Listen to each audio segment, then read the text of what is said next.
First on reporter ഇടുക്കിയിലെ സാഹസിക വിനോദസഞ്ചാര കേന്ദ്രങ്ങളിൽ പരിശോധന നടത്തുമെന്ന് ജില്ലാ കളക്ടർ ദിനേശ് ചെറുവാട്ട്. മാർച്ച് 31 മുൻപ് പരിശോധന പൂർത്തിയാക്കി സർക്കാരിന് റിപ്പോർട്ട് നൽകും.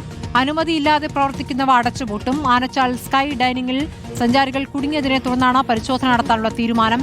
രാഹുൽ സുരേഷ് വിവരങ്ങളുമായി. രാഹുൽ, നിയമലംഘനങ്ങൾ കണ്ട സാഹചര്യത്തിലാണോ ഒരു പരിശോധനയിലേക്ക് കളക്ടർ നീങ്ങുന്നത്?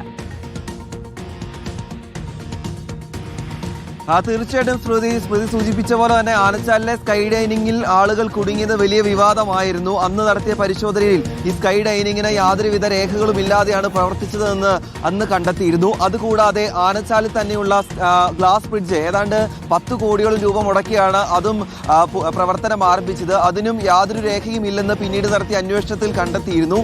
അപ്പോൾ ഇത്തരത്തിലുള്ള നിരവധി ടൂറിസം കേന്ദ്രങ്ങൾ മൂന്നാർ കേന്ദ്രീകരിച്ച് പ്രവർത്തിക്കുന്നു എന്ന വിവരത്തിന്റെ അടിസ്ഥാനത്തിലാണ് എല്ലാ ടൂറിസം കേന്ദ്രങ്ങളിലും പരിശോധന നടത്താൻ ജില്ലാ കളക്ടറിന്റെ നേതൃത്വത്തിൽ ചേർന്ന യോഗം തീരുമാനിച്ചിരിക്കുന്നത്.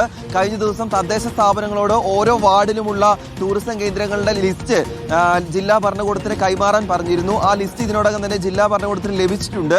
നമുക്ക് ലഭ്യമാവുന്ന വിവരം അനുസരിച്ച് ഫെബ്രുവരി 14 ശേഷം ഈ പരിശോധനകൾ ആരംഭിക്കും. അതിന് വിശദമായിട്ടുള്ള ഒരു സംഘം രൂപീകരിച്ചിട്ടുണ്ട്. ഈ സംഘത്തിന്റെ അടിസ്ഥാനത്തിലായിരിക്കും ഓരോ സാഹസിക ടൂറിസം കേന്ദ്രങ്ങളിലും പരിശോധന നടത്തുന്നത്.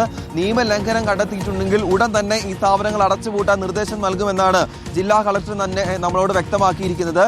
മാർച്ച് 31 ഈ പരിശോധനകൾ പൂർത്തിയാകുമെന്നും അദ്ദേഹം അറിയിച്ചു. അതിന് കാരണം ഈ സ്കൂളുകൾ കോളേജുകളൊക്കെ അടയ്ക്കുന്നതോടെ അവധിക്കാലം ആരംഭിക്കുകയാണ്. അപ്പോൾ കൂടുതൽ വിനോദസഞ്ചാരികൾ മൂന്നാറിലേക്ക് എത്താൻ സാധ്യതയുണ്ട്. അപ്പോൾ ഏതെങ്കിലും രീതിയിലുള്ള അപകടങ്ങളിലേക്ക് പോകാതിരിക്കാൻ വേണ്ടിയാണ് കർശന പരിശോധനയിലേക്ക് ജില്ലാ ഭരണകൂടം കടക്കുന്നത്.